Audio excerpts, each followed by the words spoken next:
Alhamdulillah, alhamdulillahilladzi hadana li hadza wa ma kunna linahtadiya laula an hadanallah. Asyhadu an la ilaha illallah al-malikul haqqul mubin wa asyhadu anna Muhammadan abduhu wa rasuluh al-mab'uts rahmatan lil alamin. Allahumma salli wa sallim wa barik ala Muhammad wa ala alihi wa ashabihi ajmain. Alhamdulillah, apa kabar Bapak Ibu? Sehat? Mudah-mudahan pertemuan kita sore hari ini menjadi pertemuan yang penuh barokah. Amin. Boleh kita sekali lagi saling mendoakan satu sama lain, boleh? Pinjam tangan kanannya, usap-usap yang sebelah kanannya Pak. Ayo Pak, ikutan Pak, Bu. Nah, ikuti lagi kata-kata saya. Saudaraku, mudah-mudahan wasilah majelis ilmu ini kalau lagi sempit, Allah lapangkan. Kalau lagi sulit, Allah mudahkan. Kalau lagi punya utang, Allah lunaskan. Bahagia dunia akhirat, sehat lahir batin. Amin. Tangan kiri sekarang, gantian sebelah kirinya. Saudaraku, amin ya rabbal alamin. Saling mendoakan, saling mengingatkan, saling menguatkan. Berikan senyuman yang paling manis buat kanan kirinya dulu, silahkan Bapak Ibu.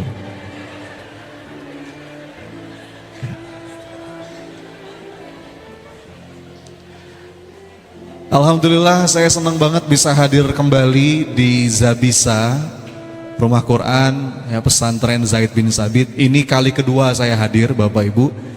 Kali pertama setahun yang lalu saya lihat di YouTube itu. Pertama kali saya hadir di sini kalau uploadan di YouTube itu 10 bulan yang lalu, dan video saya itu jadi video terpopuler tuh 140 ribu yang view. Makanya saya tuh senang Bapak Ibu kalau diundang sama majelis yang tim medianya serius. Ya. Kenapa? Karena itu upaya kita.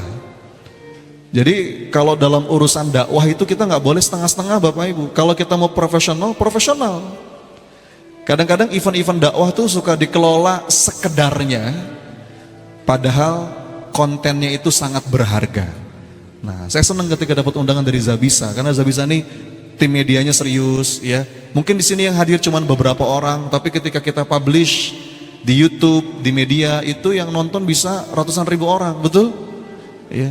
140 ribu orang itu kan 2 kalinya Gelora Bung Karno tuh Bapak Ibu ya. Jadi senang banget, dan saya juga sangat mengapresiasi. Ternyata tadi Ayah Heri bilang kajian rutin di Zabisa ini setiap Jumat, betul ya Ustaz? Saya yakin itu ada alasannya. Kenapa? Jumat pada asar ini momentum lapis-lapis keberkahan Bapak Ibu. Betul ya? Yang pertama, berkahnya majelis ilmu. Walau bagaimanapun Bapak Ibu, guru saya bilang sampai kapanpun majelis offline tatap muka seperti ini itu tetap nggak bisa digantikan oleh majelis online. Karena barokahnya beda. Jadi kalau kita melangkahkan kaki dari rumah datang ke majelis ilmu, itu tiap langkahnya bisa jadi penggugur dosa, mengangkat derajat. Kalau kata Nabi, majtama'a qaumun fi baitin min buyutillah yatsluna kitaballah wa yatadarasunahu bainahum illa nazalat alaihimus sakinah wa ghasyiyatuhumur rahmah wa khaffathumul malaika wa dzakarahumullahu fi man indah. Majelis ilmu itu tempat tercurah rahmat Allah, sakinah juga turun di majelis ilmu, dan malaikat juga mendoakan kita. Satu, berkahnya majelis ilmu. Yang kedua, berkahnya silaturahim. Yang ketiga, berkah waktu Jumat ba'da asar itu Bapak Ibu saat mustajabnya doa, betul? Makanya ini boleh ditiru ya, pasang alarm. Saya pasang, ini bentar lagi bunyi nih alarm saya nih. Ibu di handphonenya Pak, dipasang alarm hari Jumat 16.30 mungkin. Jadi setiap pekan tuh bunyi alarmnya. Nggak peduli kita lagi sesibuk apapun, ketika alarm Jumat itu bunyi, coba luangkan waktu beberapa menit aja untuk kita berdoa minta yang baik-baik sama Allah. Karena itu diantara golden moment. Diantara golden moment itu Jumat pada asar. Apalagi di majelis ilmu. Makanya nanti di sesi akhir Bapak Ibu kita akan doa bareng. Jiwai betul, itu bukan momentum yang biasa, ini momentum yang luar biasa. Kalau perlu Anda tandai itu. Kapan aja sih waktu-waktu yang itu golden moment? Sepertiga malam terakhir jelas. Antara azan dan iqamat. Ketika hujan turun. Kapan lagi? Nah diantaranya ketika hari Jumat pada asar. Jadi ini barokah insya Allah. Mudah-mudahan pulang dari sini sesuai dengan judul kita sore hari ini. Allah karuniakan kepada kita dada yang lapang. Amin. Yang coba saya bahas sore hari ini Bapak Ibu sebetulnya lanjutan dari apa yang saya bahas tahun lalu. Bagi Bapak Ibu yang tidak hadir tahun lalu, ya, nanti bisa cek di YouTube Subulus Salam, ya. Tahun lalu pun saya ngebahas tentang lapang dada. Bagaimana lapang dada itu sebagai kunci kehidupan. Lapang dada itu kunci kebahagiaan. Lapang dada itu kunci kedamaian. Lapang dada itu akan memudahkan urusan. Masih dalam tema yang sama, karena ini tema yang saya tulis di buku saya yang ke-7. Jadi Bapak Ibu, saya sudah nulis 7 buku sampai sekarang alhamdulillah dengan izin Allah. Baru bulan lalu, Agustus kemarin, saya meluncurkan buku yang ke-7. Judulnya itu Lapang Dada, The Key of Life. Jadi saya lagi senang banget ngulik tentang tema ini Bapak Ibu. Dan ternyata kalau kita kaitkan dengan rezeki, lapang dada itu juga melapangkan rezeki. Lapang dada itu Bapak Ibu melapangkan rezeki. Ya. Maka ini menarik nih untuk kita kupas. Ini menarik untuk kita bahas. Dan kalau kita kaitkan dengan pertolongan Allah tadi, karena kami ini Bapak Ibu saya dari komunitas PPA, Pola Pertolongan Allah, ini komunitas yang memang bergeraknya itu di lembaga pelatihan, pengembangan diri. Kita punya judul utama itu Pola Pertolongan Allah. Besok ada di Aliana, kita kelas seharian di sana. Kita punya keyakinan dalam hidup ini nggak ada yang lebih kita butuhkan melebihi butuhnya kita ditolong sama Allah. Setuju nggak Bapak Ibu? Yang paling kita butuhkan dalam hidup ini Bapak Ibu, butuhnya kita ditolong sama Allah. Dan ternyata kalau kita kaitkan dengan bahasan kita sore hari ini, lapang dada itu menjadi kunci awal datangnya pertolongan Allah Bapak Ibu. Ya. Kemarin saya ngobrol sama salah seorang pakar di bidang human development. Kata beliau begini, Mas, self acceptance, batin yang mau menerima, batin yang ridho, batin yang tenang, dada yang lapang, itu adalah syarat mutlak untuk self improvement. Saya ulang ya. Jadi self acceptance, hati yang ridho, hati yang tenang, dada yang lapang, itu adalah syarat mutlak untuk self improvement, pengembangan diri, pertumbuhan diri. Jadi kita tuh nggak bisa bertumbuh, hidup kita tuh nggak bisa meningkat kualitasnya kalau kita nggak punya dada yang lapang Bapak Ibu. Termasuk dalam konteks kualitas rezeki, kualitas hidup dalam banyak aspek, hubungan, ya. Makanya saya sering sampaikan lapang dada ini kunci banget. Dengan lapang dada urusan jadi mudah. Dengan lapang dada peluang itu jadi kebuka. Dengan lapang dada bahkan bisa mengundang rezeki, bisa menarik keberuntungan. Makanya doanya Nabi Musa itu dahsyat banget. Ya. Ini sudah saya bahas di pertemuan sebelumnya. Nabi Musa itu Bapak Ibu doanya tuh indah banget. Dalam keadaan berat, dalam keadaan susah, apa yang pertama kali beliau minta? Lapang dada. Bagaimana doanya? Rabbishrahli sadri. Apa artinya? Ya Rabbi, lapangkan dadaku. Baru habis itu wayasirli amri. Artinya apa? Mudahkan urusanku. Ini urutan Bapak Ibu. Ini urutan ini. Jadi mana yang duluan? Urusan mudah dulu baru dada lapang, atau lapang dada dulu baru urusan jadi mudah? Mana yang duluan? Yang benar.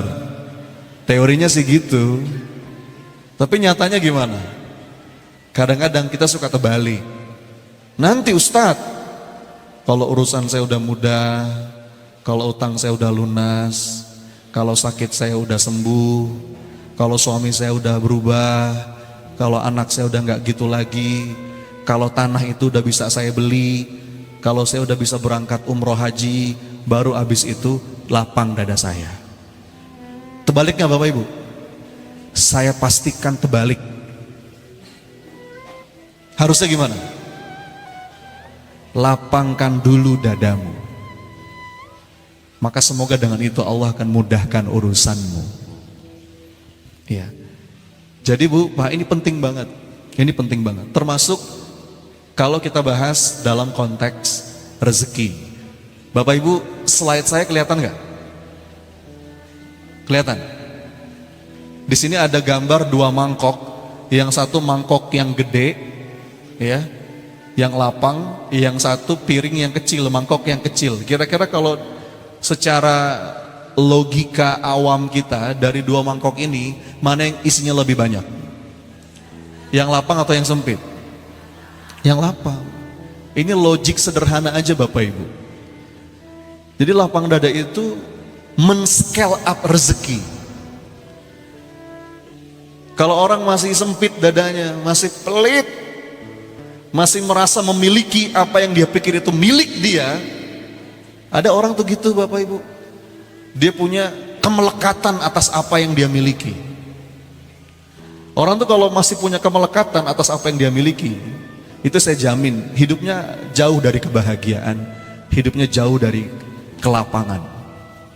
Padahal pada hakikatnya apapun yang kita anggap milik kita, Allah gak pernah ngasih kita hak milik. Allah hanya ngasih kita hak guna pakai.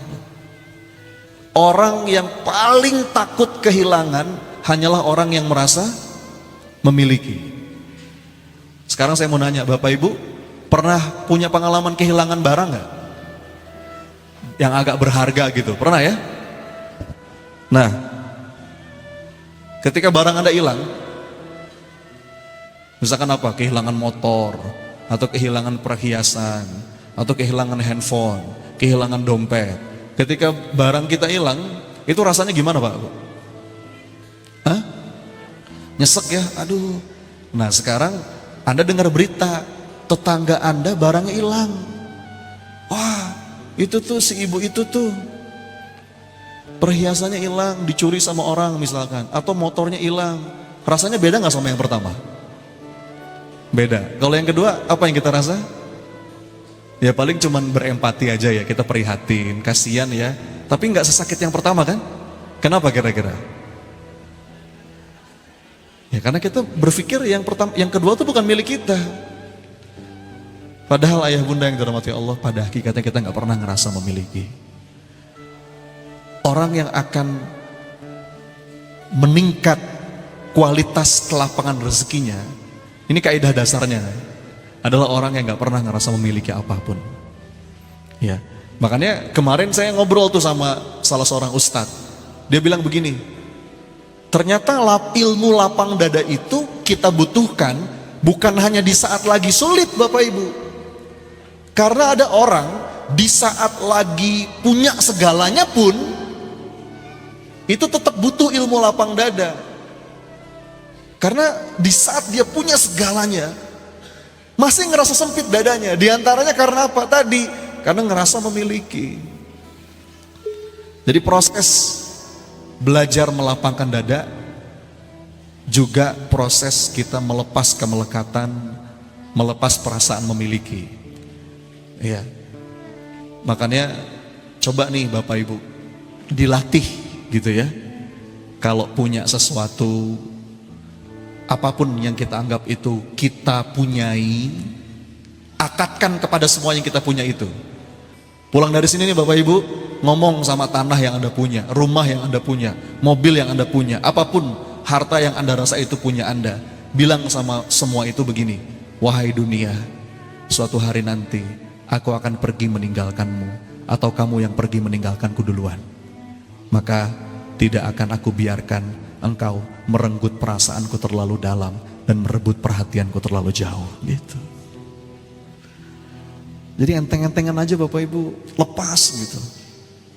Ya, saya tuh gitu Pak Bu, kalau misalkan ngobrol sama anak, ya, lagi punya apa, bilang sama anak, nah ini tuh bukan punya Abi pada hakikatnya, ini tuh titipan dari Allah.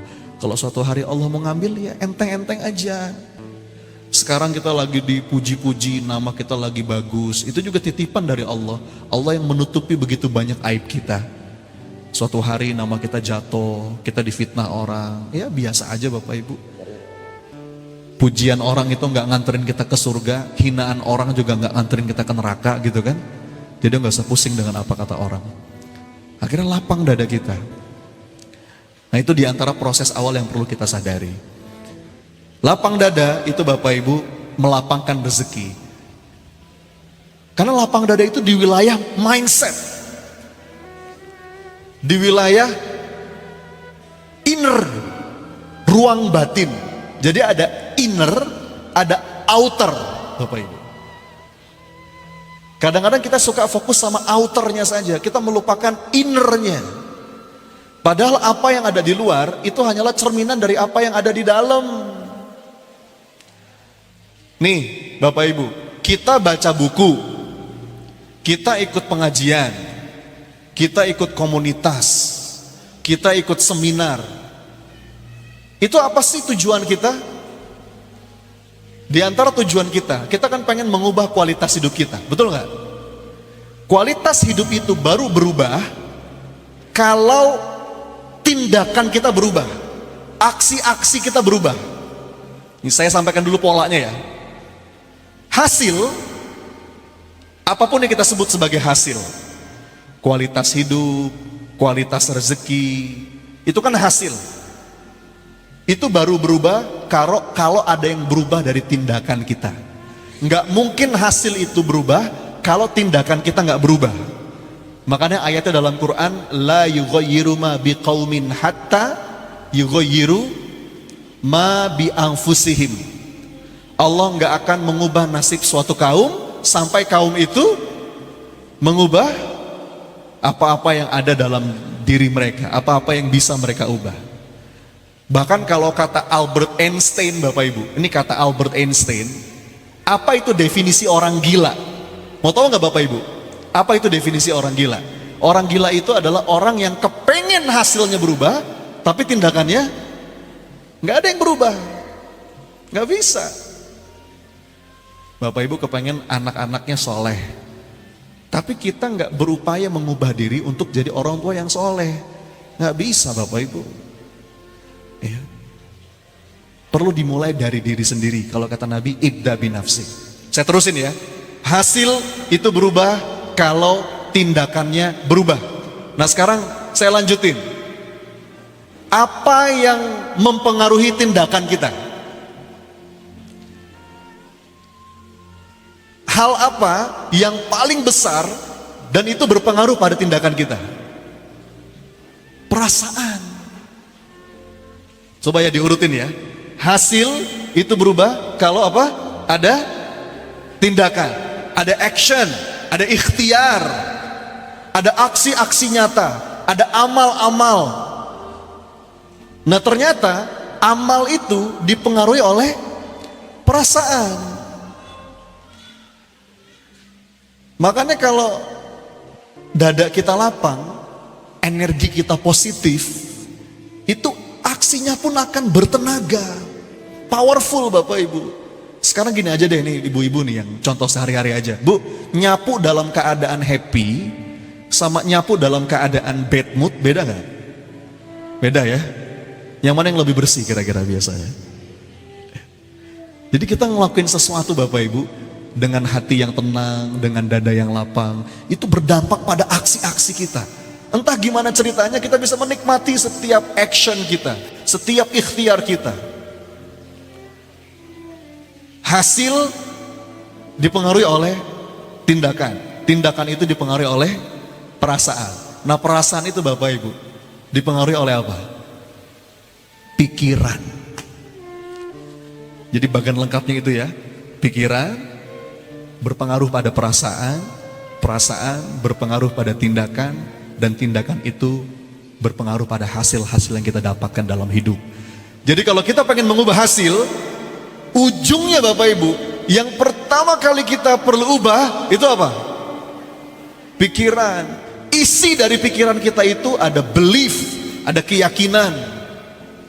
Dan itu nggak nampak, itu amalan hati. Makanya iman itu kan adanya di pikiran, di perasaan. Kolbu itu amalan sesuatu yang nggak nampak.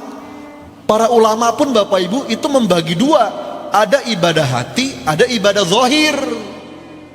Bahkan kata para ulama, seringkali Allah itu membobot lebih berat ibadah batin dibandingkan ibadah zahir.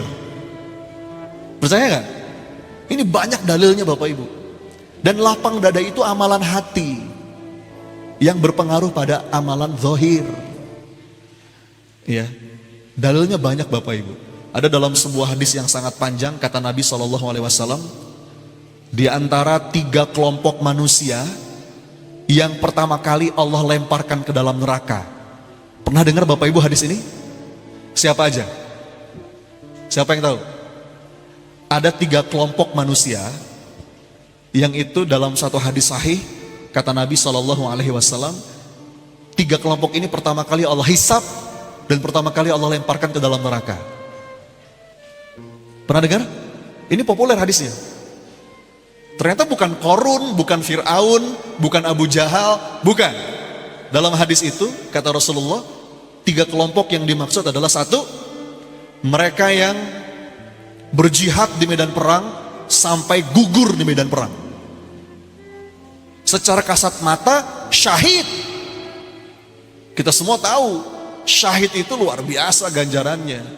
Dan kalau kita ngomongin amalan zahir, berperang membela agama Allah sampai syahid, itu udah puncaknya amalan zahir. Betul nggak? Udah puncaknya amalan zahir. Masya Allah. Yang kedua, ada orang-orang yang bersedekah, habis-habisan bersedekah. Secara amalan zahir luar biasa. Itu juga amalan yang dicintai Allah dan Rasulnya. Yang ketiga adalah orang yang ahli Quran dan mengajarkan Quran. Ahli ilmu mengajarkan ilmunya. Ternyata 3 kelompok itu Bapak Ibu, yang pertama kali Allah hisab dan Allah lemparkan ke dalam neraka. Loh kok bisa? Karena ada yang meleset pada amalan batinnya. Ya. Ketika ditanya yang gugur di medan perang, ketika yaumul hisab ditanya sama Allah, apa yang kau cari? Mereka menjawab, aku mencari ridho-Mu ya Allah. Allah yang maha tahu segala isi hati mengatakan, kadzabta, bohong kamu. Yang kamu cari bukan aku. Yang kamu cari pujian orang kan? Supaya kamu dibilang pemberani, supaya namamu dikenang sebagai seorang pahlawan. Itu yang kamu cari kan? Dan itu sudah kamu dapatkan ketika di dunia. Orang udah muji-muji kamu sebagai pahlawan. Orang udah mengenang kamu sebagai orang hebat. Yang kamu cari sudah kamu dapatkan, maka enggak ada bagianmu lagi di sini. Aduh, naudzubillah. Yang kedua, orang yang gemar bersedekah, habis-habisan bersedekah. Ketika ditanya, apa yang kamu cari? Aku mencari ridho-Mu ya Allah. Kata Allah, kadzabta, bohong kamu. Duh, kalau kata para ulama Bapak Ibu, kalau nanti di yaumul hisab Allah sampai mendebat kita, itu udah tanda kita nggak akan selamat. Bohong kamu, yang kamu carikan kekaguman orang, supaya orang muji kamu. Ih, Masya Allah ya, Bapak Ibu itu luar biasa, murah hati, dermawan, suka nolong orang. Itu kan yang kamu cari. Dan pujian-pujian itu udah kamu dapatkan. Orang sudah mengenang kamu sebagai orang baik. Maka nggak ada lagi bagianmu di sini. Yang ketiga, seorang ahli ilmu, ahli Quran dan mengajarkan ilmunya, itu juga amalan yang mulia. Tapi ketika ditanya, apa yang kamu cari? Ridho-Mu ya Allah. Kadzabta, bohong kamu. Yang kamu cari itu followers. Yang kamu cari itu pengikut. yang kamu cari itu pujian orang, dan kamu udah banyak dapat followers, kamu udah banyak jamaahnya, orang mengagumi kamu, maka nggak ada lagi bagianmu di sini. Naudzubillah. Bapak Ibu, poin saya apa? Amalan zahir sampai mentok sekalipun, begitu meleset amalan batinnya, itu fatal. Niat itu kan amalan batin, dan amalan batin itu seringkali nggak nampak. Termasuk lapang dada Bapak Ibu. Lapang dada itu amalan batin. Jadi orang itu kalau dadanya lapang, itu berpengaruh pada amalan zahirnya. Kita akan menikmati setiap gerak langkah ikhtiar kita. Dan begitu kita enjoy dalam ikhtiar kita, itu mengundang banyak banget anugerah dan karunia. Bapak Ibu, sekarang saya mau nanya. Kita punya masalah nih dalam hidup. Punya masalah nggak? Dari depan kelihatan wajah-wajah banyak masalah ini ya. Terus dengan masalah itu dada kita sempit. Kita stres, kita pusing sendiri, ngurung diri di kamar. Itu kira-kira masalah lebih cepat beres atau makin susah? Ini logika sederhana. Tapi begitu kita mau melapangkan dada kita, ya, kita bisa tadi itu menatap pikiran dan perasaan, menumbuhkan keyakinan-keyakinan dalam diri kita, yang dengan itu dada kita lapang. Kita bisa melihat masalah itu bahkan bukan sebagai masalah yang mestinya menyempitkan dada. Masalah itu adalah karunia dari Allah, sentuhan sayang Allah. Ini kan semua tentang bagaimana kita memberikan makna. Dan itu akan berpengaruh pada kelapangan dada kita. Kita bisa hadapin masalah itu dengan bahagia dan memudahkan kita menyelesaikannya. Jadi bahkan saya akan jelaskan nanti Bapak Ibu, dalam beberapa riset ilmiah, ternyata orang yang rezekinya bagus, orang yang beruntung, menurut para peneliti, itu adalah orang-orang yang rileks ngadepin hidup Bapak Ibu. Serius saya. Orang yang beruntung dalam hidupnya, orang yang rezekinya bagus, ya, adalah orang-orang yang rileks, orang-orang yang tenang. Makanya kalau saya kutip ada satu ayat dalam Quran, misalnya Quran surat Al-Anfal ayat ke-45. Ini juga kaidah penting Bapak Ibu yang perlu kita pegang. Apa kata Allah? Wadhkurullaha katsiran la'allakum tuflihun. Banyak-banyaklah kamu mengingat Allah supaya kamu beruntung. Ini pola kehidupan Bapak Ibu. Jadi kalau kita pengen beruntung, banyak-banyak mengingat Allah. Dan efek dari mengingat Allah udah pasti kolbunya tenang, dadanya lapang. Karena kaidah dasarnya alladzina amanu wa tatma'innu qulubuhum bidzikrillah ala bidzikrillahi tatma'innul qulub. Hanya dengan mengingat Allah kita akan menemukan kolbu yang tenang. Dan ternyata kolbu yang tenang itu bisa menarik keberuntungan. Jadi kesimpulannya apa Bapak Ibu? Kalau pengen lapang rezeki, kalau pengen jadi orang yang beruntung, iya. Kalau pengen jadi orang yang sejahtera lahir batin, belajarlah untuk melapangkan dada. Ya. Belajarlah untuk bisa menata pikiran, perasaan, agar lapang dadanya, tenang kolbunya. Dan nanti Anda akan rasakan, dalam setiap gerak langkah ikhtiar Anda akan menemukan banyak sekali kemudahan. Ya. Nah, ini materi inti saya. Sore hari ini Bapak Ibu, saya akan menyampaikan ada 3 keyakinan yang ini perlu kita tumbuhkan dalam diri supaya dada kita lapang dan pada akhirnya rezeki kita lapang. Mau tahu nggak? Kalau nggak mau tahu nggak apa-apa Bapak Ibu. Saya sudahi sampai di sini. Terima kasih. Bila taufik wal hidayah. Mau tahu nggak? Nah gitu dong, biar saya semangat. Mau tahu nggak? Nah gitu. Nih, oleh-oleh dari saya sore hari ini ada 3 keyakinan. Belief Dan ini landasannya pasti iman. Ya. Yang ini perlu kita tumbuhkan dalam diri. Kalau Bapak Ibu punya 3 belief ini, insya Allah lapang dadanya. Dan begitu dada kita lapang, efeknya lapang rezeki kita. Jadi dihayati 3 keyakinan ini. Kalau saya menyebutnya Bapak Ibu, 3 rukun hati yang menarik keberuntungan dan rezeki. Itu judul lengkapnya. Ada 3 rukun hati yang menarik keberuntungan dan rezeki. Kita akan kupas 3 ini. Mau? Udah siap? Pulang dari sini, bawa 3 ini, hujamkan kuat-kuat dalam hati. Insya Allah efeknya lapang dada kita, dan pada akhirnya melapangkan rezeki. Amin. 1. Keyakinan yang pertama, belief yang pertama, yang perlu kita tumbuhkan dalam diri. Apa itu Ustaz? Sama-sama ikuti saya ya. Ini belief yang pertama supaya dada kita lapang. Apa itu? Ikuti kata-kata saya. Apa yang ditakdirkan untukku akan sampai kepadaku. Yuk.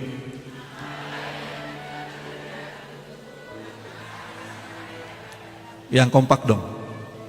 Apa akan sampai kepada. Sekali lagi. Apa yang ditakdirkan untukku akan sampai kepada. Kalau dalam bahasa Inggrisnya Bapak Ibu, what belongs to me will simply find me. Ini keyakinan pertama ayah bunda yang perlu kita hujamkan kuat-kuat. Dan sebetulnya ini kalimat dari sahabat Nabi Sayyidina Umar bin Khattab. Beliau bilang begini, hatiku tenang. Kenapa? Karena aku tahu bahwa apa yang melewatkanku tidak akan pernah menjadi takdirku, dan apa yang ditakdirkan untukku tidak akan melewatiku. Jadi relax aja Bapak Ibu. Nggak usah banyak stres dalam hidup tuh. Kalau kata Imam Al-Ghazali begini, segala sesuatu yang ditakdirkan untukmu, dia akan sampai kepadamu. Meskipun jaraknya jauh sejauh 2 gunung. Tapi segala sesuatu yang tidak ditakdirkan untukmu, dia tidak akan sampai kepadamu. Meskipun jaraknya dekat sedekat 2 bibir.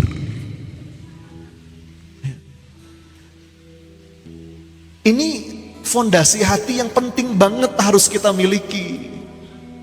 Supaya dada kita lapang. Jadi tenang.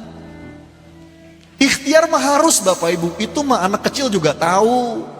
Ikhtiar tuh amal soleh. Ya. Dalam hidup ini kita perlu punya tujuan. Kita perlu punya impian. Kita perlu punya goals, kita perlu punya ambisi, dan kita bergerak menuju cita-cita kita itu. Yes, itu lakukan semuanya.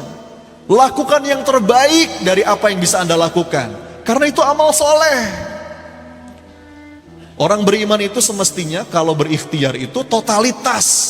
Tadi saya bilang, profesional, ihsan, itqan. Ya. Makanya saya kadang-kadang suka marah tuh kalau ada misalkan ya contoh sederhana lah, majelis taklim, pengajian yang kadang-kadang bikin event itu nggak serius gitu. Itu kurang itkon. Kalau tanyakan panitia, tanyakan teman-teman di PPA. Saya itu kalau bikin acara, bikin kelas, saya itu agak perfeksionis. Pastikan sound systemnya bagus. Ruangannya nyaman, gak panas, AC-nya cukup, peserta nyaman. Itu perlu kita pastikan. Perkara nanti hidayah itu masuk ke hati atau enggak, itu udah bukan wilayah kita lagi. Tapi wilayah siapa? Wilayah Allah. Tapi tugas kita sebagai penyelenggara itu memastikan semuanya yang terbaik. Materi dibuat sebaik mungkin. Mudah-mudahan yang ngomong juga seikhlas mungkin dari hati. Sound systemnya bagus. Ruangan nyaman. Itu yang perlu kita pastikan. Itu ikhtiar kita namanya. Tapi perkara kepada siapa Allah mau memberikan hidayah itu udah di luar kendali kita. Jadi maksud saya begini, dalam konteks ikhtiar kita lakukan yang terbaik. Tapi dengan batin yang tenang. Kenapa? Kalau itu memang takdir kita, dia akan sampai kepada kita. Nangkep Bapak Ibu? Tapi kalau itu bukan takdir kita, dia gak akan sampai kepada kita. Dan memang tugas kita hanya bergerak. Tugas kita bukan berhasil Bapak Ibu. Tugas kita hanya berjuang. Karena hasil itu wilayahnya Allah. Ya, hasil itu wilayahnya Allah. Hasil itu Bapak Ibu di luar kendali kita. Yang dalam kendali kita hanyalah menyempurnakan ikhtiar. Jadi bergeraklah dengan sempurna, tapi dengan batin yang tenang. Kenapa? Karena apa yang ditakdirkan untukku, dia akan sampai kepadaku. Coba diulang lagi.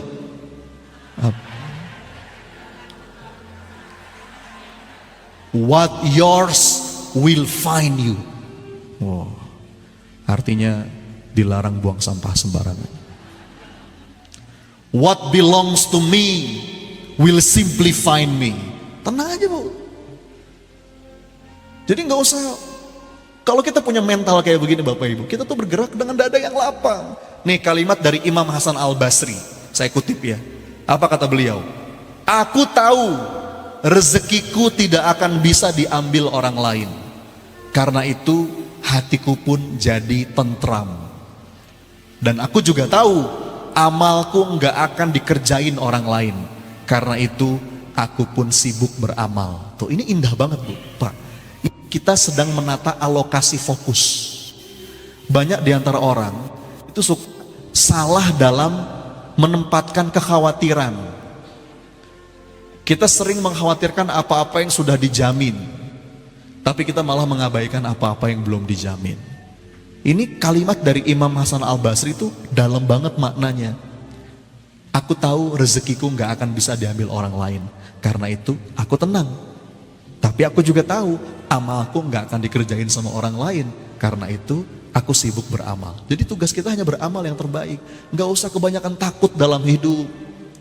Wah nanti takut rezeki saya diambil orang begini, ada kompetitor. Tenang aja Bapak Ibu. Ya kalau kita mau bersaing, bersainglah. Ya, bersaing secara sehat, itu amal soleh. Tapi nggak usah dengki sama kompetitor. Kalau perlu kita doain kompetitor. Mudah-mudahan ya Allah rezekinya bagus. Semua udah ada jatahnya masing-masing. What yours will find you. Jadi Bapak Ibu, orang itu kalau punya mental kayak begini, dia itu akan rileks ngadepin hidup. Dan tadi udah saya bilang ya, ciri-ciri orang beruntung kata para peneliti itu adalah orang-orang yang rileks. Orang-orang yang tenang. Dia tidak terlampau tegang menghadapi hidup. Mestinya kalau kita ngaku kita beriman, kita tuh begini. Ngadepin hidup tuh tenang. Bahkan kata Allah, i'lamu annamal hayatud dunya laibun wa lahwun wa zinatun wa tafakhurum bainakum wa takatsurun fil amwali wal aulad. Hidup itu permainan, senda gurau, saling berbangga-bangga di antara kamu dengan jumlah harta, jumlah anak. Gitu aja hidup tuh. Kamatsali ghaisin a'jabal kuffara nabatuhu thumma yahiju fatarahu musfarra thumma yakunu khutama. Jadi ngadepin hidup ini Bapak Ibu, milikilah ketenangan. Dan sekarang saya mau nanya Bapak Ibu, ukuran yang paling mudah untuk melihat seseorang itu tenang atau tidak, itu dari apa? Yang paling gampang aja. Hah? Dari apa?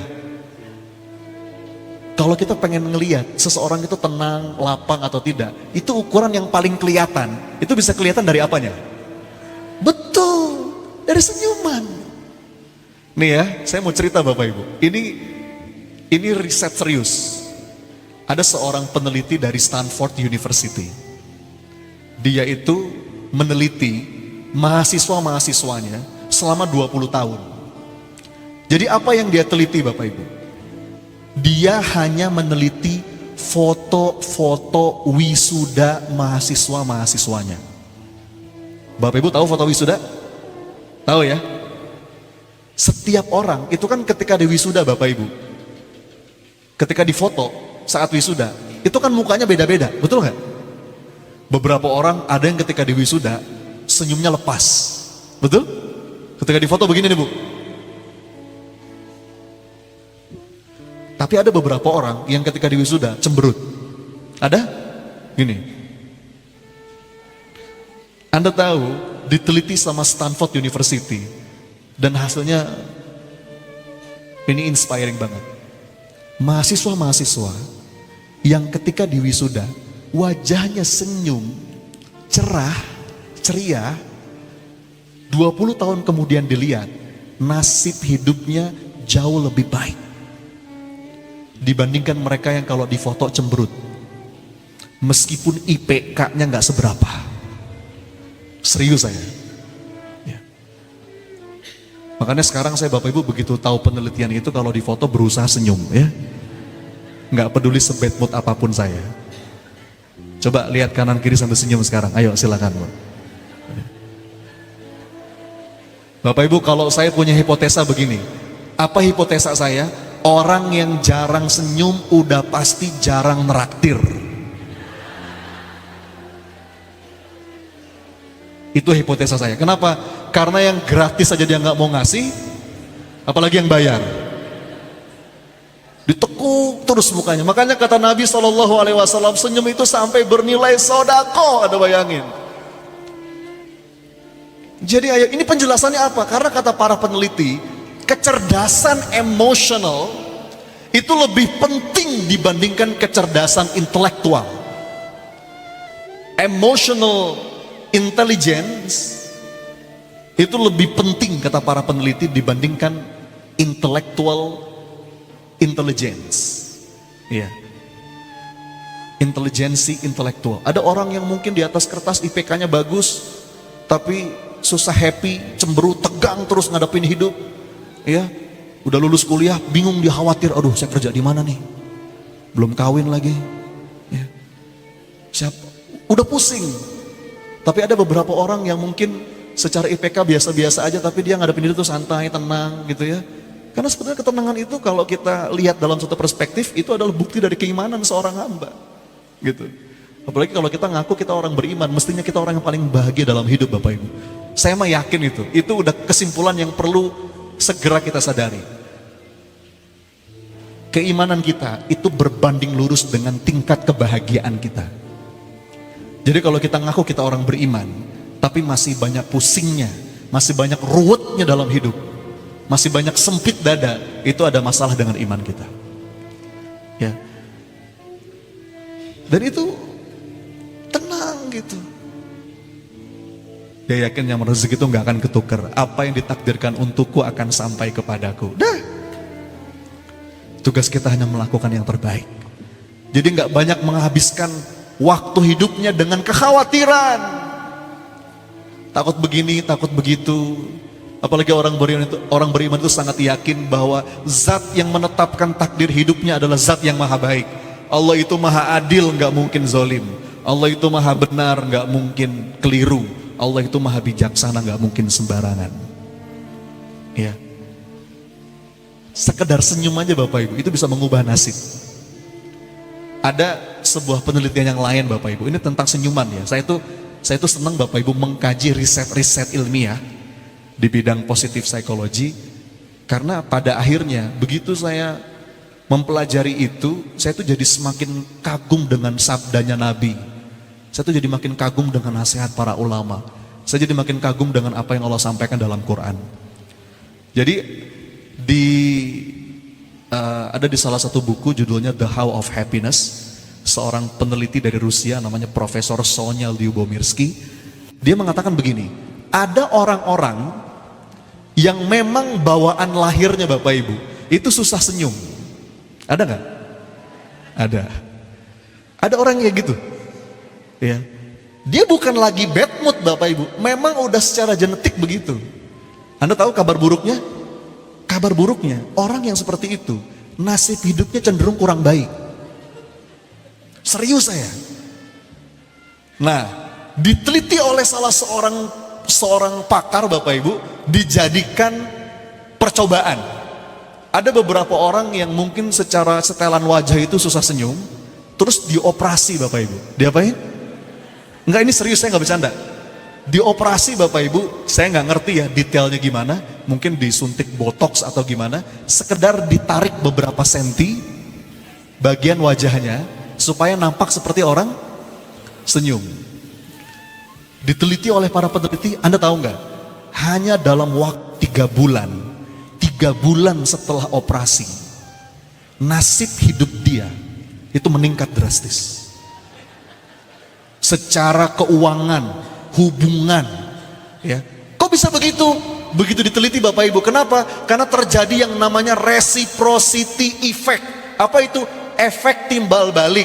Jadi setelah dia dioperasi Bapak Ibu, ketika dia keluar, naik angkutan umum, naik angkot gitu ya, naik ojek, itu ketemu sama orang, orang lihat dia, orang berpikir dia senyum.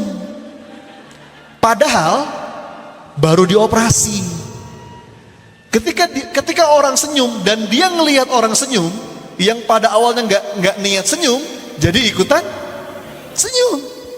Itu memperbaiki banyak. Bapak Ibu gini deh, ini logika sederhana.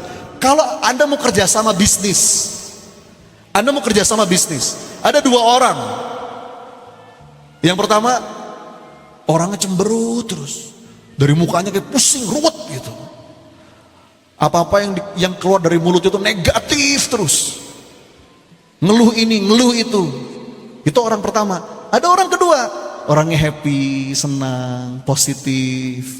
Ngelihat apa-apa selalu berusaha mencari sisi positifnya, senyum. Kalau Anda mau kerjasama dengan 2 orang itu, pilih mana? Yang pertama atau yang kedua? Ini logika sederhana Bapak Ibu. Kenapa lapang dada itu bisa melapangkan rezeki? Ya. Jadi, dan tadi itu, fondasi hatinya tadi. Apa yang ditakdirkan untukku akan sampai kepadaku. Coba diulang.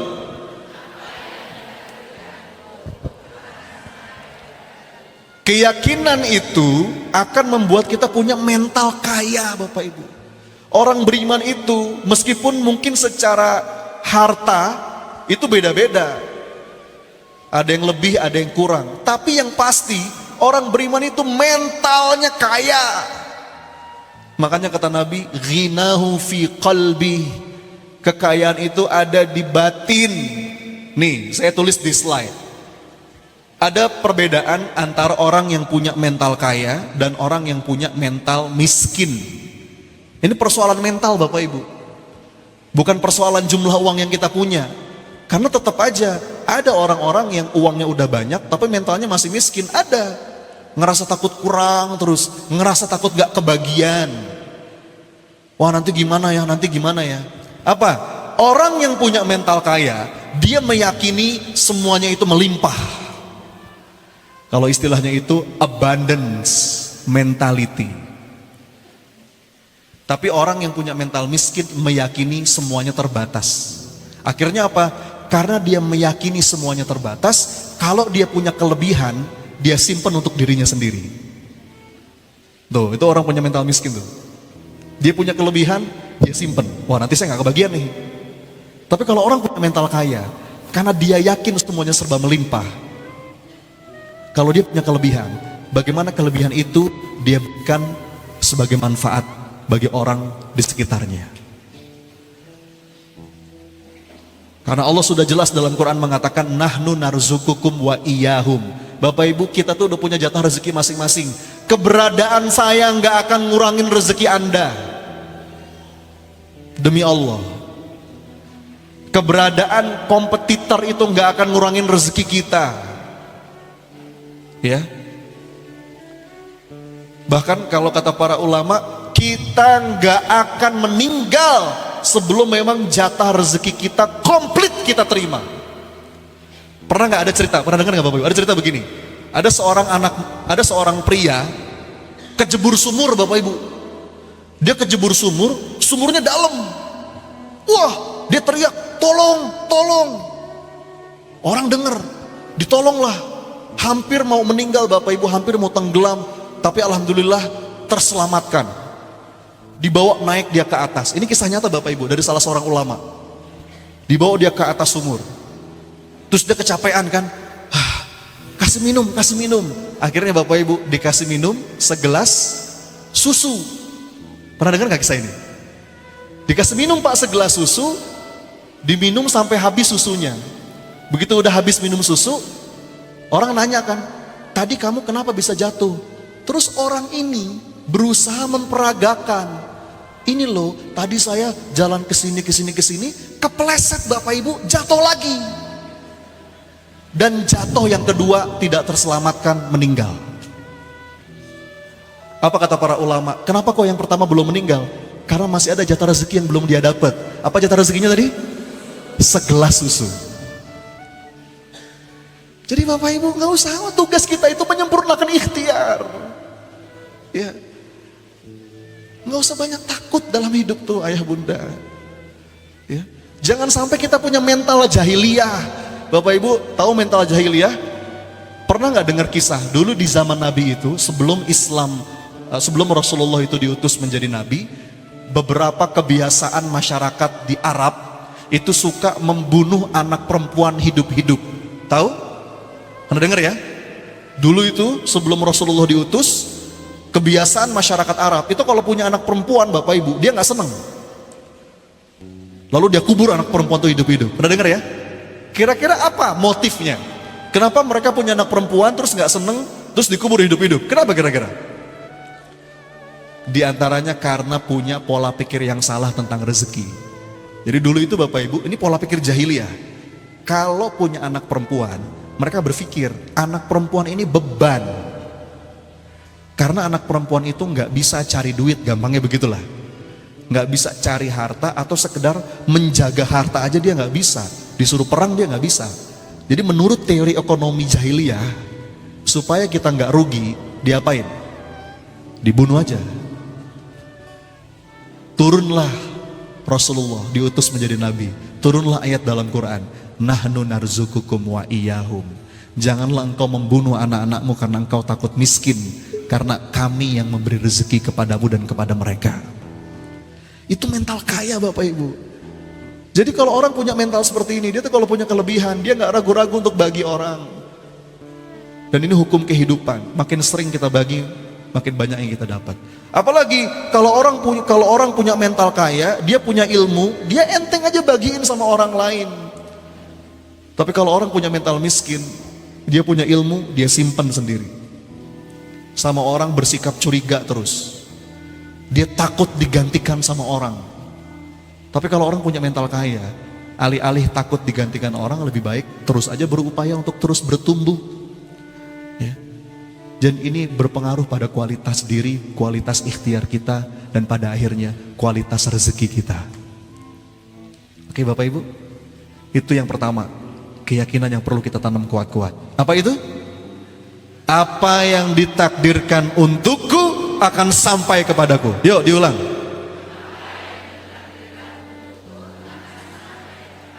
What belongs to me will simply find me. Belajar bahasa Inggris ya. Coba, what belongs to me will simply find me. Masya Allah. Bahasa Arabnya nanti Ayah Heri aja yang ngajarin ya. 1, 2. Lanjut gak nih? Keyakinan kedua yang akan membuat dada kita lapang dan pada akhirnya melapangkan rezeki. Apa yang kedua? Nih keyakinan yang kedua. Jika aku berbuat baik, maka yang baik akan datang kepadaku. Coba diulang.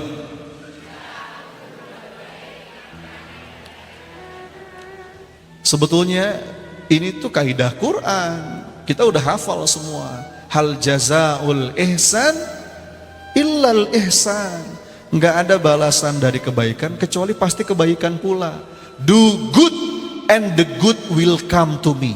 Jadi Bapak Ibu, orang yang lapang dada itu, Kalau dia mau berbuat baik, lepas. Kenapa? Karena dia yakin itu tuh nggak akan kemana-mana, Bapak Ibu. Itu tuh nggak akan ketukar. Kalau kita mudahin urusan orang, kalau kita bantu orang, sejatinya apa yang sedang kita lakukan? Kita sedang memudahkan urusan kita sendiri. Jika kau berbuat baik, maka yang baik itu akan datang kepadaku. Kita udah hafal semua ayatnya. Gimana? Famay ya'mal mithqala dzarratin khairan yarah sarran yarah. Lepas. Kalau mau bantuin orang, mau mudahin orang, berbuat baik sama orang, nggak usah terlalu banyak ngitung, Bapak Ibu. Allah udah punya hitungannya sendiri. Ya. Allah itu sudah sang maha menghitung. Dan kita nggak akan pernah dizolimi sedikit pun. Ya. Kaidah dalam hadis itu, tu'addunal haqqal ladzi 'alaikum wa tas'alunallaha alladzi lakum. Maka orang yang punya mental seperti ini, dadanya lapang. Kenapa? Karena dia itu akan berusaha dalam keadaan seperti apapun. Ya udah, fokus saya adalah berbuat baik, bersangka baik, melihat yang baik-baik, melakukan yang baik-baik. Udah. Nih, kalau kita punya keyakinan, jika aku berbuat baik, maka yang baik akan datang kepadaku. Maka dalam keadaan apapun, apa fokus kita? Bersangka baik, melihat yang baik-baik, ngelakuin yang baik-baik. Udah selesai, Bapak Ibu. Lepas. Dan itu gak akan kemana-mana. Bersangka baik, melihat yang baik-baik. Nih contoh, lihat di layar. Kelihatan gak? Ada gambar apa di situ? Gambar gelas. Saya mau nanya Bapak Ibu, tolong jawab. Gelas yang Anda lihat di layar, itu gelas setengah isi atau setengah kosong? Jawab. Saya mau tahu bagaimana Anda melihat gelas ini. Jawab, ini setengah isi apa setengah kosong? Yang mana? Setengah isi apa setengah kosong? Bentar, saya mau nanya. Kalau saya bilang ini setengah isi, saya benar gak? Benar, emang setengah isinya. Tapi kalau saya bilang setengah kosong, saya benar gak? Kok benar dua-duanya? Bedanya di mana? Kata para pakar Bapak Ibu, kata para peneliti, bagaimana cara kita melihat sesuatu, itu akan berdampak pada apa yang kita rasa dan apa yang kita lakukan, apa yang kita dapatkan. Orang-orang beruntung itu Bapak Ibu, ini serius, ini risetnya panjang Bapak Ibu. Kalau saya punya waktu saya akan jelasin ini. Tapi saya masuk kesimpulannya aja. Orang yang beruntung, orang yang rezekinya bagus, itu orang yang entah bagaimana caranya. Dia itu kalau melihat segala sesuatu, apapun yang menimpa dirinya, siapapun yang dia temui, apapun yang dia lihat, itu selalu dia berusaha melihat setengah isinya. Itu orang yang beruntung, orang yang rezekinya bagus. Tapi sebaliknya, orang yang sial, orang yang sempit rezekinya, dia itu kalau melihat apapun, siapapun yang dia temui, apapun yang menimpa dirinya, melihat keadaan, melihat kejadian, itu selalu yang dilihat setengah kosongnya. Pertanyaan saya, dia benar gak? Mungkin dia benar Bapak Ibu. Itulah kenapa orang yang negatif, orang yang sinis, orang yang skeptis, orang yang bawaannya mengeluh terus, pokoknya semuanya jelek, gak ada yang bagus. Orang yang kayak gitu, itu susah disembuhkan. Kenapa kira-kira susah disembuhkan? Karena dia punya alasan yang tepat, objektif, faktual, akurat dan terpercaya, bahwa ini memang setengah kosong. Mas, ini memang setengah kosong. Lihat mas, ini setengah kosong. Lihat. Dia benar gak? Jawab, dia benar gak? Dia benar. Tapi kalau saya bilang ini setengah isi, saya benar gak? Saya benar gak? It's your choice.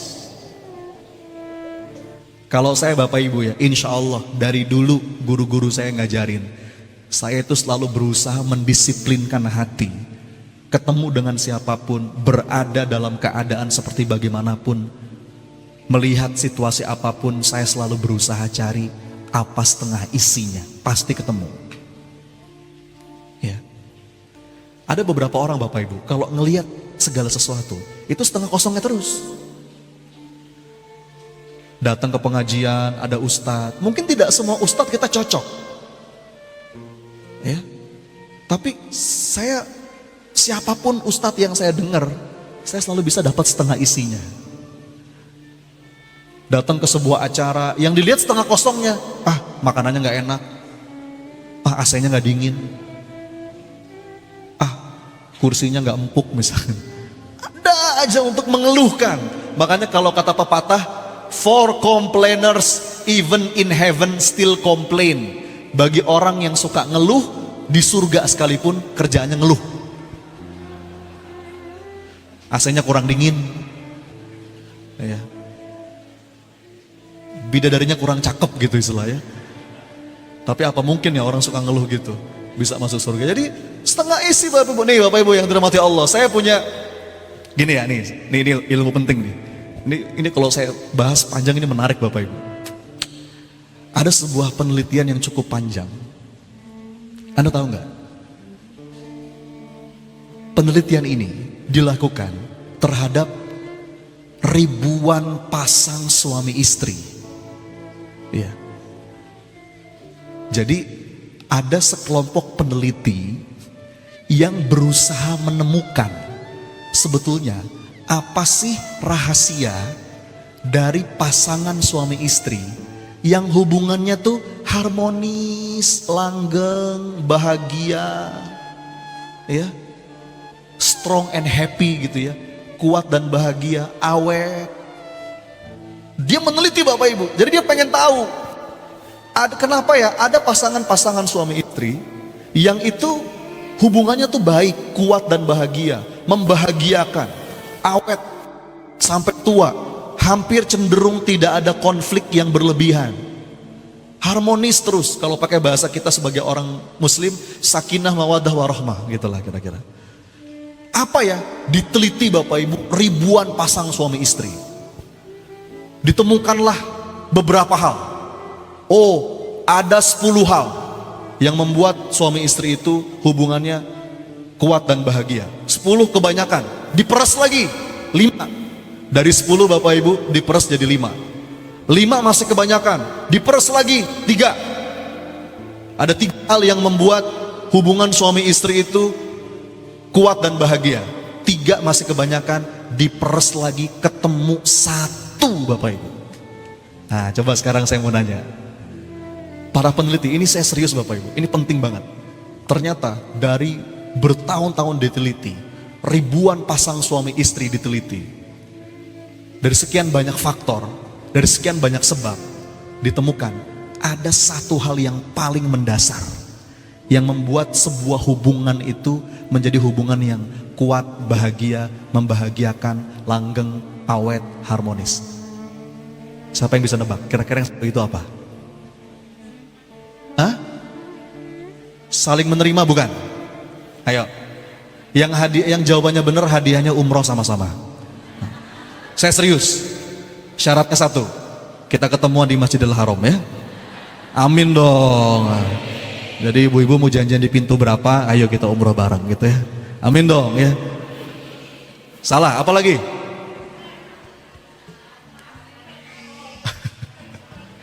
Komunikasi bukan?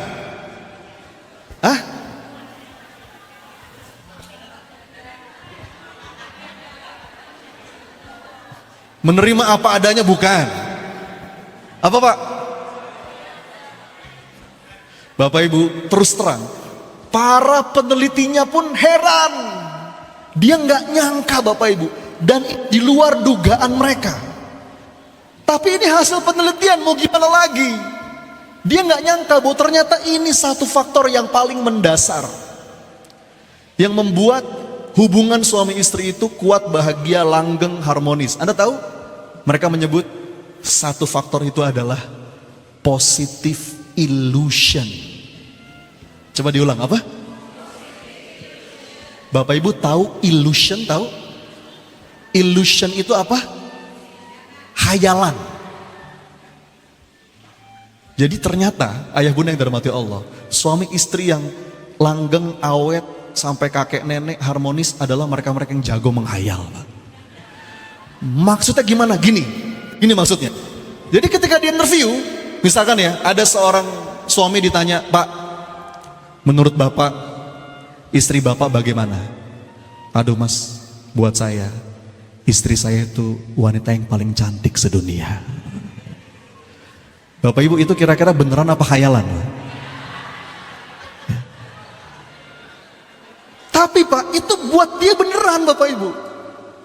Mungkin kita bilang itu subjektif, iya. Kalau objektif malah kita nggak bahagia. Ya, nggak mungkin lah, masih banyak yang lebih cantik, ada artis, betul nggak? Tapi entah gimana caranya Bapak Ibu, si suami itu melihat istrinya, dia selalu menemukan setengah isinya.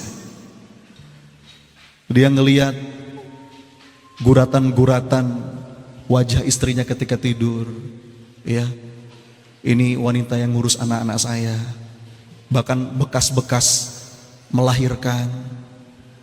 Itu bikin dia entah gimana caranya melihat istrinya itu wanita yang paling cantik sedunia. Positive illusion, ya. Kalau objektif malah kita nggak bahagia. Iya Pak, istri saya memang paling cantik, tapi dulu zaman Soeharto gitu. Ibu gimana suaminya? Suami saya tuh Mas, ya Allah, orang yang paling baik. Gini ya Bapak Ibu ya, nih dengarkan saya. Ini masih dalam kaitan setengah isi setengah kosong. Itu akan berpengaruh pada kelapangan dada kita. Saya bisa membuat Anda cukup dalam waktu 3 hari merasa mual dengan pasangan Anda. Gampang. Bisa saya, gampang. Gimana caranya? Dalam 3 hari Bapak Ibu, Anda fokus saja sama keburukan-keburukannya. Saya jamin pasti ketemu. Ketemu gak? Ketemu. 10 ketemu? 100 ketemu? Ketemu. 3 hari. Anda lihat lagi tidur. Ini orang hitam, hidungnya gede lagi, tidurnya ngorok. Fokus ke situ. Lalu Anda bangkitkan mungkin kenangan-kenangan yang kurang mengenakan, kata-kata dia yang menyakitkan. Anda fokus ke setengah kosongnya. Cukup 3 hari Bapak Ibu, Anda lihat pasangan Anda out. Saya jamin. Tapi saya pun bisa membuat Anda cukup dalam waktu 3 hari Anda jatuh cinta lagi dengan pasangan Anda, dengan orang yang sama. Bagaimana caranya? Dalam waktu 3 hari Bapak Ibu, Anda fokus dengan segala kebaikan-kebaikannya. Masih ingat tadi pilihan Anda, setengah isi, setengah kosong. Anda lihat wajahnya ketika tidur, wajah yang kelelahan mungkin, ya, berjuang untuk keluarga, berjuang ngurus anak. Anda ingat segala kebaikan-kebaikan dan kenangan indah yang sudah Anda lewati, ya. Dan memang Bapak Ibu, orang yang sedang jatuh cinta itu pasti terjangkiti sindrom positive illusion, ya. Entah bagaimana caranya dia selalu bisa melihat setengah isinya. Ibu kok mau sih sama dia? Dia kan hitam, apa jawabannya? Tapi manis. Nah, gitu. Ketemu setengah isinya. Begitu sudah sekian lama pernikahan jadi dibalik. Ibu, dia kan manis tapi hitam gitu kan. Bapak kok mau sih Pak sama istri yang kayaknya cerewet? Oh, tapi dia cekatan. Satset. Begitu sudah sekian tahun menikah jadi terbalik gitu. Ih, Bapak luar biasanya istrinya tuh cekatan tapi cerewet. Sebetulnya dari dulu juga sama Bapak Ibu, itu seperti paket. Namanya manusia, itu ada setengah isi, ada setengah kosong. Dan orang yang lapang dadanya, dia mendisiplinkan diri untuk berupaya menemukan setengah isi.